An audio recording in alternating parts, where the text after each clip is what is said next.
দ্বিতীয় শ্রেণীর ছেলেমেয়েরা তোমরা দেখো, তোমাদের আমার বইয়ের আমরা আগের দিন এই বাদল দিনে পুণ্যলতা চক্রবর্তী এটার পড়েছিলাম। আজকে 75 পৃষ্ঠা। 75 পৃষ্ঠায় দেখো প্রথমে কি বলেছে, ফিল ইন দ্য টেবিল। এখানে বলেছে number of days, name of the months. 7 7 7 7 4 7 28, 28 দিন হয় কবে? ফেব্রুয়ারি। তাহলে এখানে ফেব্রুয়ারি। তারপরে 29 দিন, 4 7 28 আর 1 দিন 29 দিন। 29 দিন কবে হচ্ছে? এটাও ফেব্রুয়ারি, কিন্তু লিপ ইয়ার হলে।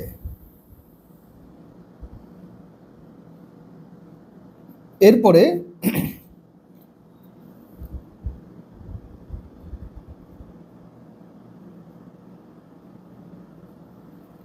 লিপ ইয়ার মানে 4 বছর অন্তর অন্তর একদিন করে বেশি হয়। এরপরে 7 4 28 আর 2 30, 30 দিন। আর এখানে আছে 31 দিন। এইবার এই দুটো কোন কোন মাস জুড়ে হয়, 30 দিন কোন কোন মাস আর 31 দিন কোন কোন মাস, এর সব থেকে সহজ একটা পদ্ধতি আমরা শেখাই, সেটা এরকম করে। তাহলে এখানে দেখো, সব উঁচু অংশ মানে হচ্ছে জানুয়ারি, নিচু মানে ফেব্রুয়ারি। ফেব্রুয়ারি 28 দিন বা 29 দিন, জানুয়ারি 31 দিন। তারপরে আবার মার্চ 31, এপ্রিল 30, মে 31, জুন 30, জুলাই 31। আবার এদিকে চলে আসছি, August 31, September 30, October 31, November 30, December 31। তাহলে পরীক্ষার হলে আমরা ভেবে ভেবে পারবো। প্রথম দেখো, তাহলে জানুয়ারি আমি আগে এখানে লিখে নিচ্ছি, এখানে লিখি জানুয়ারি 31 দিন, তাহলে এখানে 9। ফেব্রুয়ারি 28 বা 29 দিন, এখানে 9। মার্চ 31 দিন, তাহলে এখানে হলো না। তাহলে এপ্রিল, এরপরে হচ্ছে এপ্রিল, এখানে মে। আচ্ছা, এখানে জানুয়ারি থেকে শুরু করি, কারণ কি জানুয়ারি মাস, জানুয়ারি। তারপরে মার্চ মাস 31 দিন, এপ্রিল এখানে এসছে, মে এখানে এলো, জুন 30 দিনের, জুলাই 31 দিনের, আগস্ট এখানে একটু জায়গা কম দিয়েছে, 31 দিনের, সেপ্টেম্বর 30 দিনের, অক্টোবর 31 দিন, নভেম্বর 30 দিন, ডিসেম্বর 31 দিন।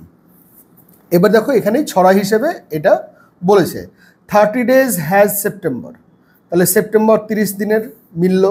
April June and November, April June and November এটাও মিলেছে। ফেব্রুয়ারি হ্যাজ 28 অ্যালোন, একমাত্র একা ফেব্রুয়ারির 28 দিনের। অল দ্য রেস্ট হ্যাভ 31, বাদ বাকি সবগুলিরই 31 days, excepting leap year, leap year বাদ দিয়ে। দ্যাটস দ্য টাইম, এই সময়ে, হোয়েন ফেব্রুয়ারির days are 29, February 29, February with leap year এখানে আমরা লিখেছি। এবার এখানে যেটা আছে এটা হোমওয়ার্ক হিসেবে তোমরা করো। The months of a year come in the following order, পরপর অর্ডার অনুযায়ী January, February, March, April, May, June, July, August, September, October, November, December. এর থেকে অনেক প্রশ্ন করা যায়। The first month of a year, এটা হচ্ছে January. The second month February, the third month March, the fourth one April, the fifth one May, the sixth June, the seventh month July, eighth August, ninth বানান NINTH, NINE হবে না, ইটা উড়ে যায়। 9th September, 10th month October, 11th month November, and the last one December. তাহলে এর থেকে আমরা পূরণবাচক সংখ্যাও পারবো। পূরণবাচক সংখ্যার দ্বারা বছরের প্রথম মাস, ইংরেজি বছরের প্রথম মাস, জানুয়ারি দ্বিতীয় মাস, ফেব্রুয়ারি তৃতীয় মাস, মার্চ চতুর্থ মাস, এপ্রিল পঞ্চম মাস, মে ষষ্ঠতম মাস, জুন সপ্তম, জুলাই, এইভাবে আমরা কিন্তু প্রত্যেকটা মাসকে এখানে পূরণবাচক সংখ্যার দ্বারা পূরণ করতে পারবো। এরপরে দেখো কি বলছে, এরপরে আছে, এটা খুব সুন্দর, দেখো ছবিটা দেখে ভালো করে বুঝবার চেষ্টা করো। নিচের ছবিগুলি দেখি গ্রীষ্মকাল বাংলা বছরের প্রথম ঋতু। তাহলে আমরা মুখস্থ করব গ্রীষ্ম, বর্ষা, শরৎ, হেমন্ত, শীত, বসন্ত। আমরা যেরকম করে ছোটতে মুখস্থ করেছিলাম বৈশাখ জ্যৈষ্ঠ গ্রীষ্মকাল, আষাঢ় শ্রাবণ বর্ষাকাল, ভাদ্র আশ্বিন শরৎকাল, এরকম করে ছোট ছোট করে মুখস্থ করে নেবো, তাতে আমাদের সুবিধা হবে। এখন 2 পড়ছে, এখন এগুলো একদম মুখস্থ থেকে যাওয়ারই কথা। তাহলে এবার কি বলেছে দেখো, ছবিগুলো দেখো। রজনীগন্ধা গ্রীষ্মকালে হচ্ছে, কদম ফুল একদম কদম গাছের তলা একদম কাদা হয়ে থাকে কদম ফুলে বর্ষাকালে, কাশফুল শরৎকালে, এটার নাম হচ্ছে নয়নতারা হেমন্তকালে, আর ডালিয়া বা এ ধরনের যে ফুলগুলি সেগুলো হচ্ছে শীতকালে, আর পলাশ লাল পলাশ সেটা হচ্ছে বসন্তকালে। এবার দেখো ছবি দেখে দেখো, তাহলে এটা শীতকাল, তাহলে এখানে প্রথম আছে মানে প্রথম লিখে দেবো না। শীতকাল কোন ঋতু? প্রথম, দ্বিতীয়, তৃতীয়, চতুর্থ, পঞ্চম, তাহলে কথায় লেখো পঞ্চম ঋতু। পঞ্চম ঋতু। সংক্ষেপে কি হবে, আমি সূত্র কি বলে দিয়েছিলাম, পঞ্চমের 5 লিখব, আর এই শেষের যে ম আছে সেই মটি লিখব। পঞ্চম ঋতু। কদম ফুল দ্বিতীয় ঋতু, দয়ে বয়ে হর্ষি তয়ে দীর্ঘি অন্তস্থ, দ্বিতীয় ঋতু। সূত্র হচ্ছে 2 অন্তস্থ, দ্বিতীয় ঋতু। রজনীগন্ধা গ্রীষ্মকালে ফুটছে, প্রথম ঋতু এখানে বলে দিয়েছে, প্রথম দেখো 1 ম।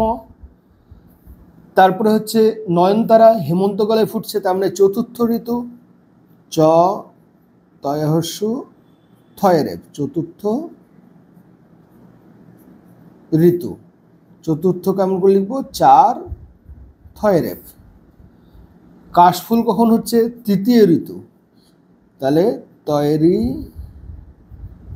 তয় দীর্ঘি অন্তস্থ, তৃতীয় ঋতু, তাহলে 3 আর এই অন্তস্থ তৃতীয়, তাহলে এটা ঋতু লিখে দিই। সবগুলো যখন লিখলাম তখন এটাও লিখে দিই। এবার তোমাকে যখনই জিজ্ঞেস করবে, যদি এইটা 4টা তোমার সামনে নাও থাকে, তাহলে হঠাৎ করে যদি বলে শরৎকাল কোন ঋতু, শরৎকাল তৃতীয় ঋতু। বসন্তকাল কোন ঋতু, প্রথম, দ্বিতীয়, তৃতীয়, চতুর্থ, পঞ্চম, ষষ্ঠ, সব শেষে আছে, তাহলে ষষ্ঠ ঋতু। তাহলে পলাশ ফুল পুরুলিয়া, মেদিনীপুর, বাঁকুড়া এই জায়গায় একদম লাল হয়ে থাকে। পলাশ ফুল হচ্ছে ষষ্ঠ, মূর্ধন্যস্বয় ষষ্ঠ ঋতু। ষষ্ঠ কেমন লিখব, 6 আর মূর্ধন্যস্বয়ের ষষ্ঠ ঋতু। তাহলে এই আমাদের কাজ হয়ে গেল। এবার এগুলোকে বাক্য করে লিখতে পারো, আমি একটা দেখিয়ে দিচ্ছি। যেমন ধরো গ্রীষ্মকাল, তাহলে বাংলা বছরের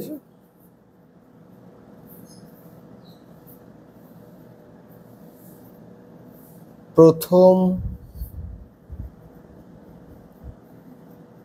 ঋতু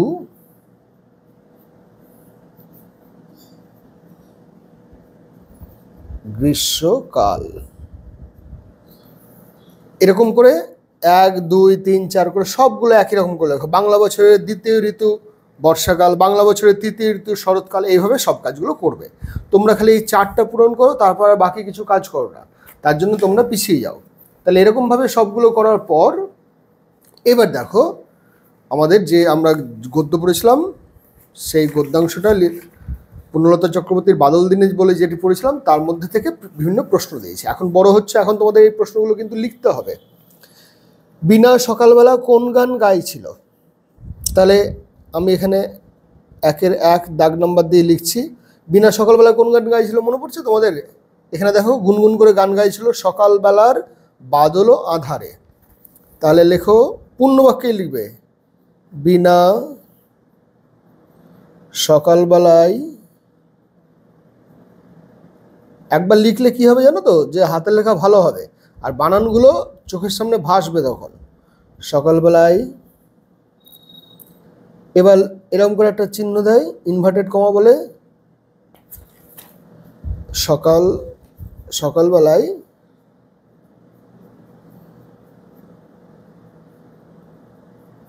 সকাল বেলার বাদল আঁধারে, সকাল বেলার বাদল আঁধারে গানটি গাইছিল। এতে কি হবে তোমাদের স্যার বা ম্যাডাম যিনি আচ্ছা গাইছিল, আমি একটু কথা বলতে গিয়ে খেয়াল করিনি, অন্তস্থ এটা গাইছিল।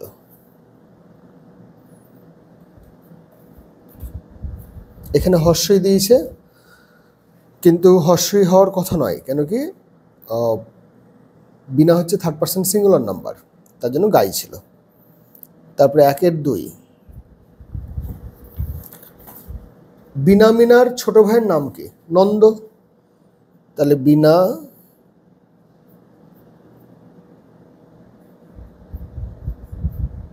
মিনার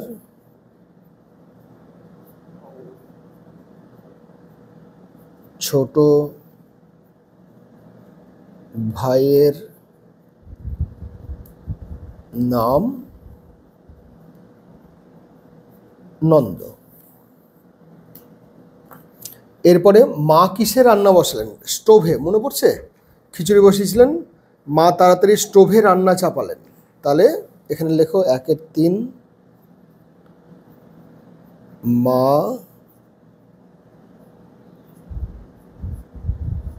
তোমরা উত্তর লেখার সময় খালি স্টোভে লিখে দাও, এটা করবে না। মা স্টোভে রান্না চাপালেন। মিনা বৃষ্টিতে স্নান করতে পারলো না কেন? কেন কি তার ঠান্ডা লেগেছিল। দেখো এখানে বলেছে মিনার কাল একটু কাশি হয়েছিল বলে, তাহলে ঠান্ডা লেগেছিল না, বইয়ে যা আছে তাই লিখবে। তাহলে মিনার 1-4, মিনার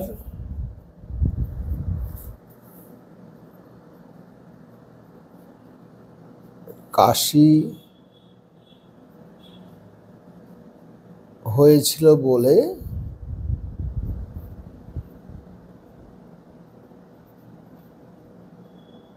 বৃষ্টিতে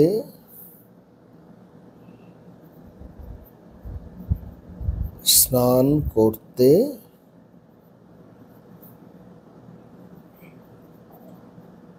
পারল না। 1-5, দুপুরবেলা কে কি করছিল লিখি। এটা অনেকটা বড় প্রশ্ন, তোমরা না দেখে বুঝতে পারবে না। দুপুরে দেখো এখানে লেখা আছে দুপুরে কে কি করছিল। দেখো দুপুরে মা শুয়ে বই পড়ছেন, তাহলে এখানে লিখব মা শুয়ে বই পড়ছিলেন। বিনা কি করছিল? সেলাই করছে, তাহলে এবার এখানে বিনা লেখো।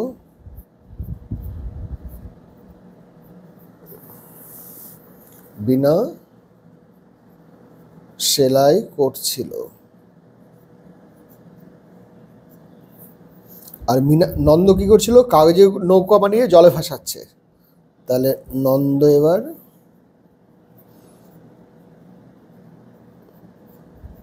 কাগজের নৌকা বানিয়ে জলে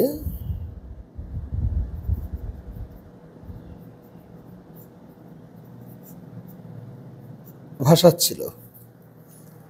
আর মিনার কোনো কিছুতে মন বসছে না, সেলাই হাতে নিয়ে অনেকটা বড় আছে, তাহলে এখানে কি বলবে? মিনা কি করছিল?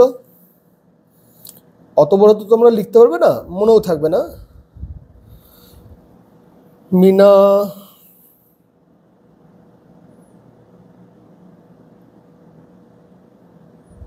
আচ্ছা, মিনা সব শেষে কি করলো দেখো, হাঁড়ি পানা করে জানলার ধারে বসে রইল, তাহলে ওটাই লিখে দাও। মিনা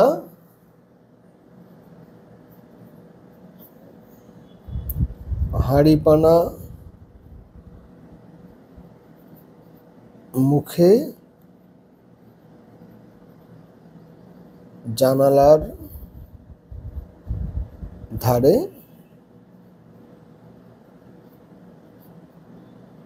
বসেছিল। তাহলে আমাদের এই প্রশ্নোত্তর যেটা আছে সেই প্রশ্নোত্তর পর্ব কিন্তু হয়ে গেল। এখানে চার্ট দিয়েছে, সেই চার্টে জায়গা কম, তোমরা কিন্তু এরকম করে চার্টের মধ্যেও লিখতে পারো, বা আমি যেমন করে বলে দিলাম বাক্যগুলো, সেই বাক্যগুলোও লিখতে পারো। এবার বর্ষার কোন ফুলের কথা গল্পে খুঁজে পেলে? তাহলে দেখো 1-6 দাগ নম্বর ঠিকঠাক দেবে। তাহলে বর্ষার কোন ফুলের কথা গল্পে খুঁজে পেলে, এখানে যদি পড়ো তাহলে দেখবে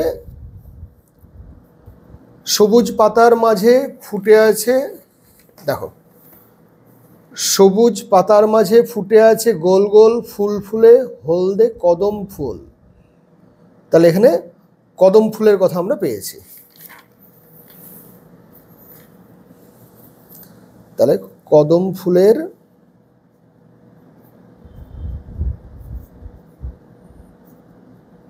কথা পেয়েছি।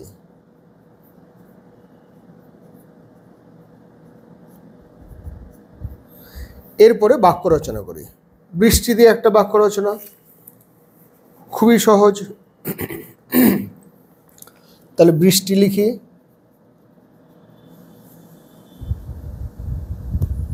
বর্ষার সময় বৃষ্টি হয়, খুব ভালো। আর কি হবে, বৃষ্টিতে ভিজতে আমার ভালো লাগে, তাহলে এটাও লিখতে পারো। তারপরে আরও লিখতে পারো যে বৃষ্টির জলে গাছপালা সব স্নান করে থাকে, বর্ষার বৃষ্টির জলে পথঘাট জলে থই থই করে, যা খুশি, অনেকগুলো কথা বলা যাবে। তাহলে বর্ষার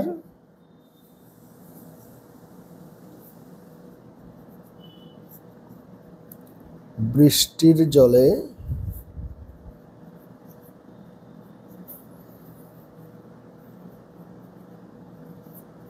মাঠ ঘাট জলে থই থই করে।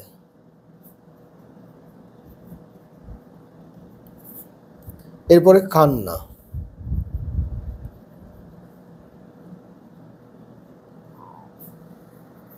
কান্না দিয়ে কি বাক্য রচনা করবো বলো?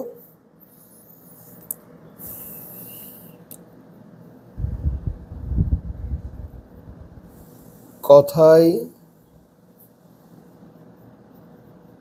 কথায়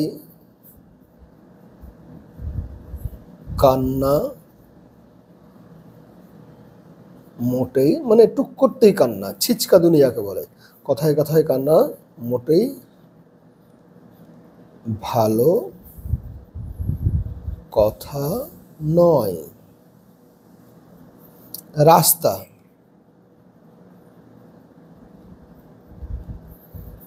রাস্তায় বলো, রাস্তাঘাটে তোমরা অনেক পারবে, রাস্তায় গাড়ি চলে, রাস্তাঘাটে চোখ কান খুলে চলতে হয়, মানে চোখ বুজে চললে খুব বিপদ। চলতে চলতে বানান ভুল করে দিলাম, চলতে হয়। রাস্তাঘাটে চোখ কান খুলে রাখা মানে কি বাড়িতে খুলে রাখবে তা নয়, চোখ কান খুলে রাখতে হবে। কানে যদি আমরা হেডফোন নিয়ে চলি তাহলে সেটা খারাপ, যদি আমরা মোবাইল ঘাঁটতে ঘাঁটতে রাস্তাঘাটে চলি তাহলে সেটা খারাপ। এরপর হচ্ছে গল্প,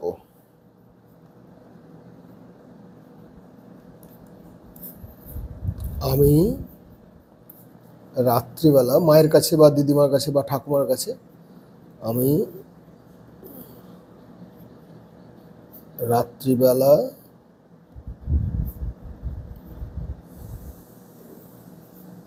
ঠাকুমার কাছে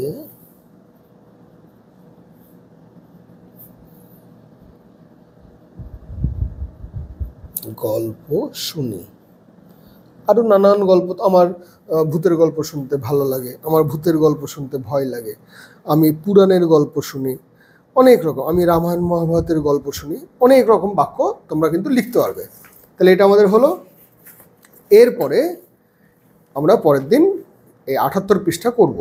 এটা একটু সময় লাগবে, কেন কি ইংরেজিতে তো, আর একটু ধীরে ধীরে না বললে তোমরা তাড়াতাড়ি বুঝতেও পারবে না। তাহলে আমাদের এই আজকে 77 পৃষ্ঠা পর্যন্ত হলো, পরের দিন 78 পৃষ্ঠা থেকে শুরু করব।